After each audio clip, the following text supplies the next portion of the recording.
Salut à tous! Alors bienvenue dans ce nouveau tutorat de virologie médicale. Aujourd'hui on va étudier les bactériophages. Donc ça va se faire en 4 parties. On va d'abord vous faire une introduction, ensuite on va étudier les phages et bactériophages, en fait c'est la même chose. Donc les phages dits virulents, les phages tempérés et enfin leur utilité médicale. Donc on commence.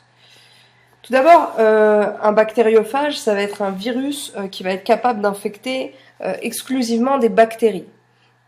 Donc les bactériophages vont être constitués d'une capside, comme on a pu le voir dans d'autres cours, qui est de type protéinique et qui va entourer leur génome. Donc leur génome peut être à ADN ou à ARN, mais ce qu'il faut savoir, c'est que plus de 95% des phages connus jusqu'à présent vont avoir un génome à ADN double brun. Donc les phages sont en général très spécifiques et ils ne vont pouvoir infecter qu'un seul type d'espèce. Donc voilà.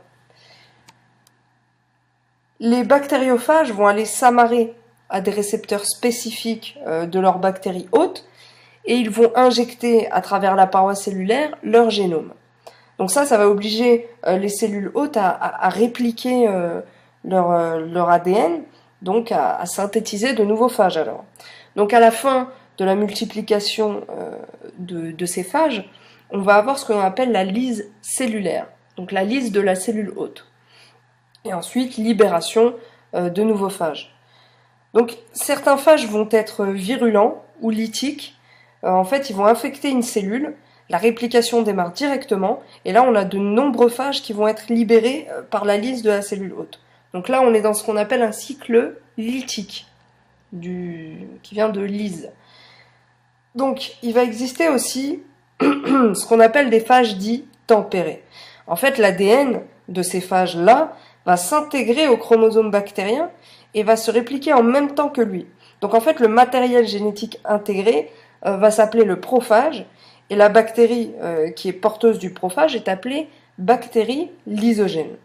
Donc les gènes du phage vont être inactifs, mais le prophage reste dupliqué en fait. À chaque division cellulaire avec l'ADN de la bactérie, il sera répliqué. Donc là, on est plutôt dans ce que l'on appelle un cycle lysogénique. Donc, on ne fait pas attention à ces histoires de cycle. Pour l'instant, on se focalise sur cette étape, le moment justement où le phage va aller intégrer la cellule. Donc là, on a son matériel génétique qui va intégrer le génome de la bactérie. Et vous voyez là, dans ce cycle dit lysogénique, on a une réplication du génome du phage. Voilà. Mais on arrive à un moment, donc là on est dans les phages tempérés, où le phage va passer du cycle lysogénique au cycle lytique. Et en fait, c'est ce qu'on appelle l'induction. Elle peut être spontanée ou artificielle, et elle va justement désigner le passage du cycle lysogénique au cycle lytique. Voilà.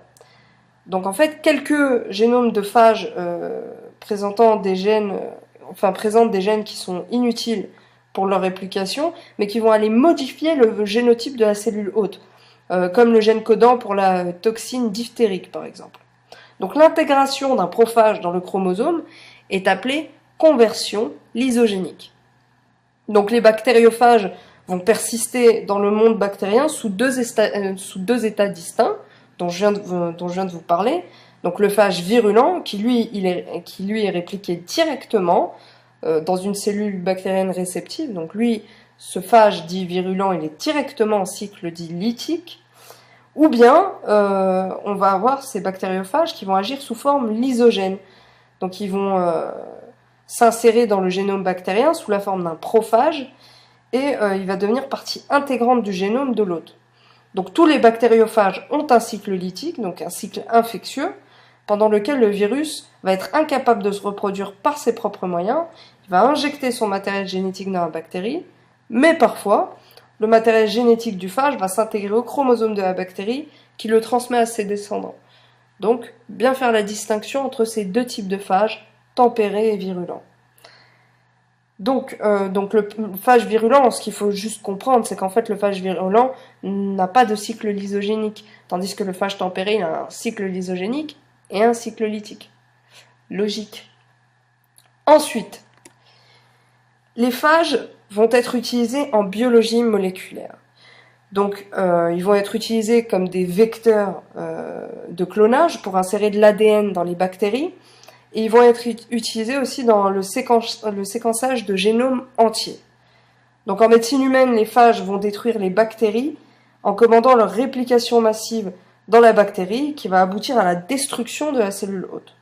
Donc, en raison de cette propriété, les phagothérapies ont été mises au point pour lutter contre les infections bactériennes avec ou sans traitement antibiotique. Donc j'espère que ça a été clair. Le prochain cours portera sur le diagnostic des infections virales. Il se fera en plusieurs parties, une partie sur les prélèvements, une partie sur les cultures. Comme ça, quand vous cherchez un tuto précis, vous tombez pile sur la question que vous cherchez. Enfin bref, donc je vous souhaite une bonne journée, ou une bonne soirée, ça dépend. Et puis n'oubliez pas de vous abonner pour plus de tutos, et checker les playlists, les cours sont triés par playlist. Voilà, au revoir à tous.